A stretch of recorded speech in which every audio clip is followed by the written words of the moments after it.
Жамбыл облысы Сарысу ауданы Абылайхан атындағы мектеп-лицейі 1982 жылы Гагарин атындағы орта мектеп болып құрылған. 1991 жылы Абылайхан атындағы орта мектеп, 2018 жылы мектеп-лицей статусы берілді.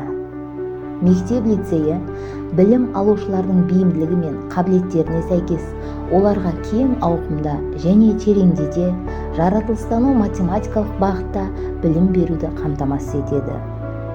Сыйымдылығы 1176 оқушыға арналса, қазіргі таңда 46 сыныпта 1100 оқушы білім алуда. Білім сапасының артуы үшін маңызды шарттың бірі мектептің материалдық, техникалық базасының талаптарға сай болуы. Мектеп ғимараты типтік, 3 қабатты. Мектеп санитарлық нормалар мен техника қауіпсіздігінің нормалары талаптарына толықтай сәйкес келеді. Оқушылар мен мұғалімдердің жұмыстануына толық жағдай жасалған. Мектепте 33 оқу кабинеті оқушының білім беру нәтижелеріне табысты қол жеткізуін және алған білімін оқу, практикалық қызметте пайдалана алуын қамтамасыз ететін логикалық, конструктивті, сын тұрғысынан ойлау негіздерін қалыптастыратын оқытудың тиімді құралдарымен жабдықталған. Мектептегі кабинеттер толық компьютерленді, интерактивті тақтамен, дидактикалық құралдармен жабдықталды. Пәндер бойынша сабақтар, факультативтік сабақтар жүргізілетін, күнделікті сабақ, практикалық және өзіндік жұмыстарды орындау, табиғаттың тірі нысандарын бақылау, тәжірибе және демонстрациясының жағдайларын жасауды қамтамасыз етеді.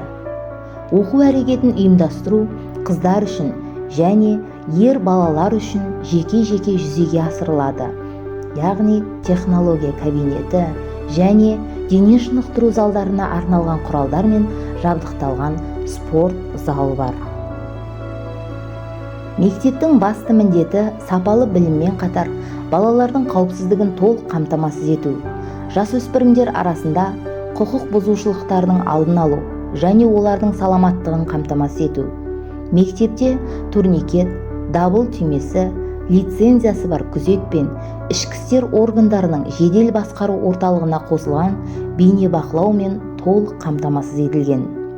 Бала денсаулығын, оның дене және ақыл-ой дамуын анықтайтын бағыттардың бірі өскелең ұрпақты сапалы тамақтандыруды ұйымдастыру болып табылады. Дұрыс ұйымдастырылған тамақтандыру оқушылардың денсаулығын сақтауға көмектесетіні сөзсіз. 2023-24 оқу жылының 1 қыркүйегінен бастап 1-4 сынып бойынша барлық бастауыш сынып оқушылары бір мезгіл ыстық тамақпен қамтылды. 5-11 сыныптар бойынша аз қамтылған отбасылардан шыққан, жетім немесе ата-анасының қамқорлығынсыз қалған, мемлекеттік атаулы көмек алатын, күнкөрісі төмен отбасынан шыққан балалар бір мезгіл ыстық тамақпен қамтамасыз етіліп отыр. Мектеп дамуының стратегиялық бағыттарын анықтау, өзгерістерді жоспарлау, мектептің сыртқы және ішкі ерекшеліктерін ескере отырып іске асырылады.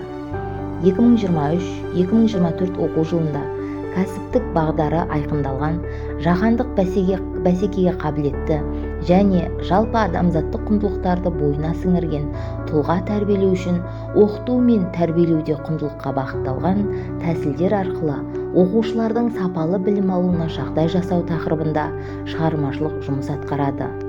Ұжым мүшелері тарапынан алынған мақсат міндеттерді жүзеге асыру бағытында бірнеше жұмыстар атқарылып келеді.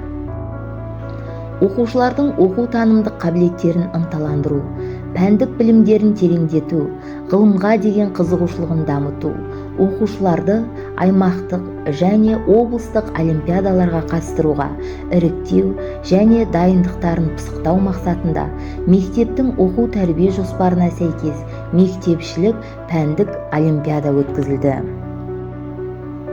Төлеген Айбергенов оқуларына Несібалды Айжұлдыз аудандық кезеңнен 1-ші орын, облыстық кезеңнен 3-ші орын, аудандық Шерхан оқулары байқауына 11-ші сынып оқушысы Әмзебек Әсем 2-ші орын, аудандық Маралтай оқуларын жатқа айту 10 сынып Жансезім Амантайқызы 1 орын, облыстан 2 орын. Шерхан оқулары рух пен намыс 11 сынып Көбей Аяжан 2 орын, аудандық Махамбет оқулары Сергелдеңмен өткен ер 9 сынып оқушысы Амангелді Аслан 2 орын. Махамбет оқулары Тартынбай сөйлер асылмын 10 сынып оқушысы Нұрланұлы Нұрдан ауданнан 1 орын, облыстан 2 орын. Аудандық Пернебай Дүйсенбин оқулары 6 сынып оқушысы Құрбанәлі 2 орын иеленді. Білім беру мазмұнына сәйкес оқушыларды ғылыми жоба жаздыруға үйрету және ғылыми зерттеу жұмыстарын жасау құзыреттілігі мен дағдыларын қалыптастыруға баулу мақсатында өткізілген зерде ғылыми жоба байқауына қатысқан 3 сынып Құрбанәлі Айлан аудандық кезеңнен 1 орын, облыстан 3 орын. 7 сынып оқушысы Салқынбек Арсен ауданнан 1 орын, облыстан алғыс хат. 6 сынып оқушысы Орынбай Нұран ауданнан 1 орын, облыстан 2 орын. 9 сынып оқушысы Нұрланұлы Нұрдан аудандық кезеңнен 1 орын, облыстан 2 орын иеленді.